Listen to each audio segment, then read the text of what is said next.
Raymond Muratalla came into this fight and he knew that he had to make a statement. He knew he had to come in and do something big. He comes into the fight and he's currently ranked number 2 by the WBC and the WBO at lightweight. And that division is on absolute fire. We got Gervonta Davis with the WBA belt, Lomachenko with the IBF, Shakur Stevenson with the WBC, and Baranchyk with the WBO. He wants to come in and get his shot at the world title. And to do that, you have to look incredibly impressive when you got a division with that much talent and that many big name guys in it. And look, that's exactly what happened. This man came out here against a tough opponent in Jesus Perez and he blasted him out of there in the second round.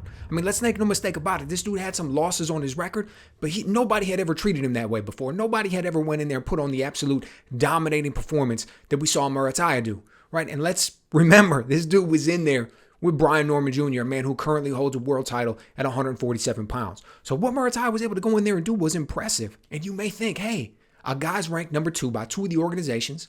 He goes in there and just absolutely blows his man out of the water, highlight reel knockout. After something like that, you would have to imagine, hey, it only makes sense that he's going to be getting a world title shot now. It only makes sense that next time we see him, it's going to be against somebody that's big name. But we all know that's not the way that boxing works. We all know the irony of boxing is that he was ranked number 2 by the WBC and the WBO, yet what he's currently hoping for is that Lomachenko retires so that he can fight for the IBF belt. That's the madness of the sport that we love, right? Because when we look at the WBC, Shakur Stevenson's currently holding the belt. He's laid up with the injury. We got Williams Zepeda and Tevin Farmer fighting for the interim. And then Shakur is supposed to be coming back off the injury, and everybody obviously correctly assumes that he's going to be fighting the winner of the fight between Zepeda and Farmer probably sometime in the spring of 2025. So if we're looking at a fight for Muratalla trying to fight for the belt, he starts having to push that all the way back. And then on top of it, if he were to wait and it gets pushed back, maybe he doesn't get it anyways because he's not a big enough name guy and Shakur wants to do something else. Then we turn around and we look at the WBO with Baranchyk. Keyshawn Davis is fighting next week. If Keyshawn Davis comes out with the win in that one, it's likely the WBO is going to rank him number 1 and he's going to be getting a shot at that belt.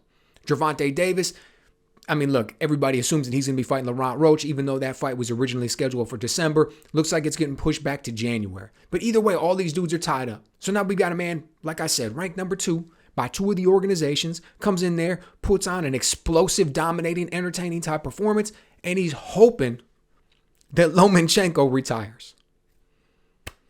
Look, man, I want to see the guy in there against the best of the best. He's only 27 years old, highly talented, great trainer Robert Garcia, top-notch promoter in Top Rank. We know that he is going to get his shot. We know that this man is going to be fighting for a world title at some point. We don't know who he's going to be fighting. We don't know what belt he's going to be fighting for. We don't know when he's going to step in there, but we know what's going to happen.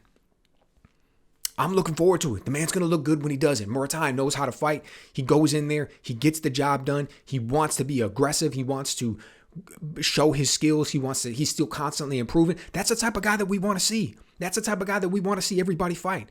But the reason fights like this don't get made is he doesn't have enough buzz, or he's not quite big name enough, or he's not able to generate enough money for people to draw him in and to get those type of fights. I don't know, man. Hopefully something shakes loose here. Hopefully he's able to get one of those belts, and then when somebody wants to become undisputed, they have to go through him. Hopefully he's able to, I don't know, figure out a way to generate more money and get more buzz and make him more attractive to people who already have the belt so he can get in there.